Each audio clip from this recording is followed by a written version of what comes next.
जय श्री राम दोस्तों, हमारे चैनल मिस वैष्णव पर आपका हार्दिक स्वागत है। संकट चतुर्थी तिलचोट की कहानी। एक समय की बात है, एक छोटे से गांव में एक महिला रहा करती थी। उसके एक पुत्र था जो रोजाना जंगल में पशु चराने जाता था। उसकी माँ घर पर रहती थी। वह अपने पुत्र के लिए हर वर्ष तिलचोट का व्रत किया करती थी। एक बार तिलचोट के दिन वह घर पर भोग के लिए तिलकुटा बना रही थी। उसी समय उसे तिलकुटा बनाता हुआ देखकर उसकी जेठानी ने जंगल में जाकर उसके पुत्र से कहा, तुम तो सारा दिन यहाँ जंगल में पशु चराते रहते हो और तुम्हारी माँ घर पर पूरी पकवान बनाकर खाती है।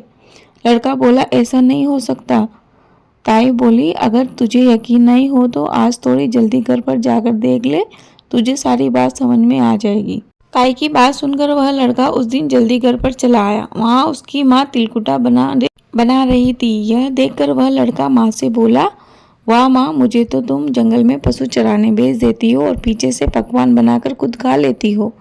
बस हुआ, अब मैं यहाँ पर नहीं रहूँगा, जा रहा हूँ मैं यह घर और गांव छोड़कर। ऐसा सुनकर उसकी माँ बोली, नहीं नहीं बेटा, ऐसा नहीं है। मैं तो आज तुम्हारे लिए तिलचोट का व्रत कर रही हूँ और इसीलिए छोट माता को भोग लगाने के लिए मैं तिलकुटा बना रही हूँ। तू गलत समझ रहा है बेटा। लड़का बोला, माँ तो झूठी है, मैं तो जा रहा हूँ। तब उसकी माँ उसका हाथ पकड़ते हुए उसे हाथ में थोड़े से तिल के दाने देते हुए बोली, हे बेटा, ये संकट चोट व्रत के तिल है। जहाँ भी तुम्हें मुसीबत पड़े वहाँ तुम ये तिल पूर कर बैठ जाना। अगर मैं तुम्हारे नाम की व्रत करती होगी तो तुम्हारी सभी मुसीबतें टल जाएगी। इन्हें अपने साथ ले जाओ।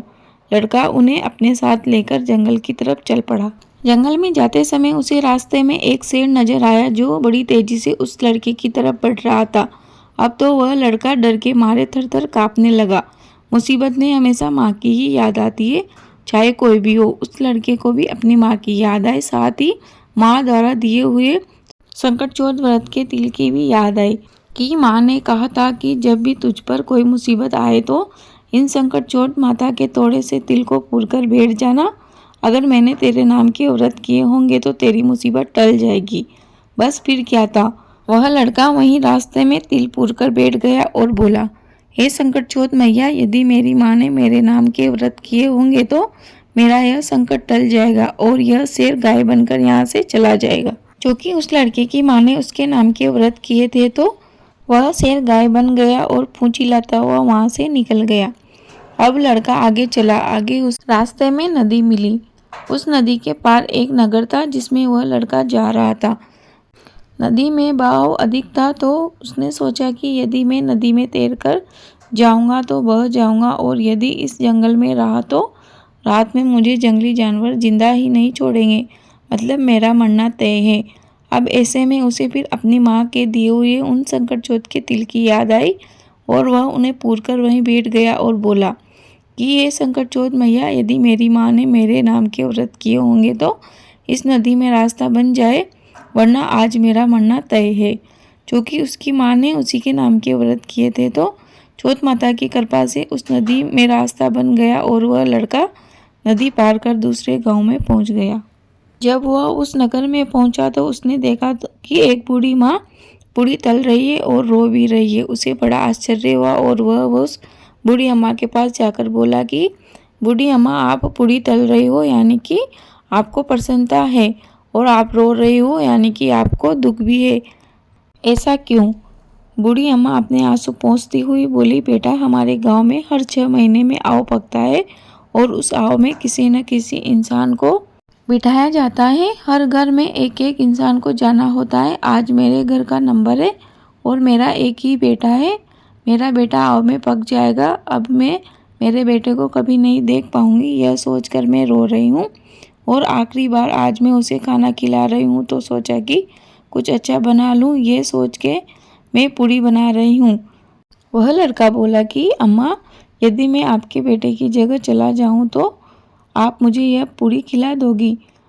वह बुढ़िया बोली, बेटा, पूड़ी तो तुम भले ही सारी खा लो, परंतु ऐसे कौन किसी की जगह पर मौत के मुंह में जाता है? तू जानता भी है इसका क्या मतलब है? वह बोला, ना माई, मैं चला जाऊंगा। वह भरपेट पूड़े खाकर सो गया। रात को राजा के सैनिक बुलाने को आए। तब बुढ़िया कभी गेट बजाए तो कभी चिमटा बजाए, पराए बेटे को कैसे जगाए। आवाज़ सुनकर लड़का उठ गया और बोला, माए राजा के सैनिक लेने आ गए? बुढ़िया बोली, हाँ बेटा आ गए। वह सैनिकों के साथ चला गया, जाकर आव में बैठ गया। आव में बैठकर अपने तिल पूर लिए और बोला, शंकर चौथ मैया, अगर मेरी माँ ने मेरे नाम के व्रत किए होंगे तो इस अग्नि में मैं नहीं जलूंगा, नहीं तो मेरा जलना तय है। 3 दिन हो गए। तीसरे दिन बच्चे गिल्ली डंडा खेल रहे थे तो गिल्ली मटके से टकरा गई और टन से आवाज़ आई। आवाज़ सुनकर सभी लोग डर गए कि आव तो 6 महीने में पकता है, इस बार 3 दिन में ही कैसे पक गया। सारी नगरी इकट्ठा हो गई और राजा को बुलाया गया। राजा ने सैनिकों से कहा कि वह मटके उतारे। जैसे ही सैनिकों ने 1-2 मटके उतारे तो अंदर से आवाज़ आई, अरे धीरे धीरे भाई, धीरे धीरे। ये आवाज़ सुनकर सैनिक तो डरकर दूर भाग गए और भाई इसमें तो कोई भूत पिशाच है। अब राजा भी तलवार लेकर खड़ा हो गया और बोला, बाहर निकल, भूत है या पिशाच है। वह बुढ़िया का बेटा अंदर से निकला और बोला, महाराज मैं तो ना भूत हूँ ना पिशाच हूँ, मैं तो बुढ़िया का बेटा हूँ जो मेरे नाम का व्रत किया करती थी। मैं अपनी चाची ताई की बातों में आ गया और घर छोड़कर यहाँ आ गया। मेरी माँ ने मुझे ये तिल दिए थे और कहा था अगर मैं तेरे नाम का व्रत करती होगी तो तेरे ऊपर कोई भी मुसीबत आएगी तो वह टल जाएगी। मैं तो यह तिल पूरकर बैठ जाता हूँ, अब जो भी मुसीबत आती है वह टल जाती है। यह सुनकर राजा रानी को आश्चर्य हुआ और वह रानी राजा से बोली कि हम अपनी पुत्री का विवाह इसी के साथ करेंगे, इसको तो आग भी नहीं जला सकती। राजा ने अपनी पुत्री का विवाह उसके साथ कर दिया और वह दोनों पति पत्नी अपने महल में बहुत कुशलतापूर्वक रहने लगे। एक दिन वह लड़का और वह राजकुमारी महलों में टहल रहे थे कि उस लड़के के गांव की तरफ बहुत से बादल छाए हुए थे। उन बादलों को देखकर वह लड़का अपनी पत्नी से बोला कि देखो आज मेरे गांव के ऊपर कितने भयंकर बादल छाए हैं, लगता है कोई भारी संकट आने वाला है। यह सुनकर वह राजकुमारी बोली कि तुम्हारे भी गांव है क्या? तो वह लड़का बोला, हाँ मेरा भी गांव है और गांव में मेरी बूढ़ी माँ रहती है। राजकुमारी बोली कि तो फिर हम यहाँ क्यों रह रहे हैं, आप मुझे भी अपने गांव ही ले चलिए। तो वह लड़का बोला कि तुम अपने पिताजी से पूछ लो, यदि वह आज्ञा दे देंगे तो हम अपने गांव को चले जाएंगे।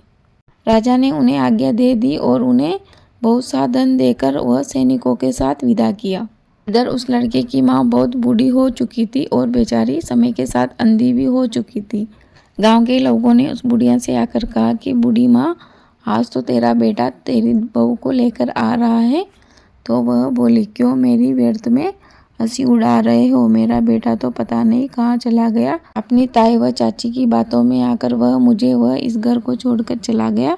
पता नहीं वो जिंदा भी है या कोई जंगली जानवर उसे खा गए। लेकिन गांव के लोग बोले कि नहीं नहीं अम्मा, यह तुम्हारा ही बेटा है। तो वह बोली, हे संकट चौथ माता, यदि वो मेरा ही बेटा होगा तो मेरी दूध की धार सीधे उसके मुंह में जाएगी। सारे गांव के लोग इकट्ठा हो गए और उस बूढ़ी अम्मा के सामने उसके बेटे को खड़ा किया गया। चौथ मैया की कृपा से उसके माँ के आंचल से दूध की धार निकलकर सीधे उसकी मूंछों पर पड़ी और इसी के साथ ही उसके आंखों की रोशनी भी आ गई। अब बूढ़ी माँ समझ गई थी कि यह मेरा ही बेटा है। बूढ़ी माँ का बेटा उसके चरणों में गिरकर माफी मांगने लगा और कहने लगा कि माँ मुझे माफ कर दो, तो जिंदगी भर मेरे लिए ही व्रत करती रही और मैं ताई व चाची की बातों में आकर तुझे ही छोड़कर यहाँ से चला गया। उसकी माँ ने कहा, कोई बात नहीं बेटा। ऐसा कहकर उसने अपने बेटे को गले लगा लिया और अब वह अपने बेटे व बहू के साथ बड़ी ही प्रसन्नता से रहने लगी। कहानी अधूरी रही हो तो पूरी कर जो, पूरी हो गई हो तो मान कर जो। हे संकट चौथ माता, जैसा आपने बुढ़िया के साथ पहले किया वैसा किसी के साथ ना करना और जैसा बाद में किया वैसा सभी के साथ करना। जो भी इस कहानी को कहे सुने व पढ़े उन सभी के पुत्रों की रक्षा करना। प्रेम से बोलिए संकट चौथ मैया की जय। गणपति बप्पा मोरिया। संकट चौथ व्रत की कथा यहीं समाप्त होती है। मुझे उम्मीद है आपको वीडियो वैसे उपयोगी लगी होगी। प्लीज़ वीडियो को लाइक करें, कमेंट बॉक्स में जय श्री राम अवश्य लिखें। आपका दिन शुभ हो। धन्यवाद।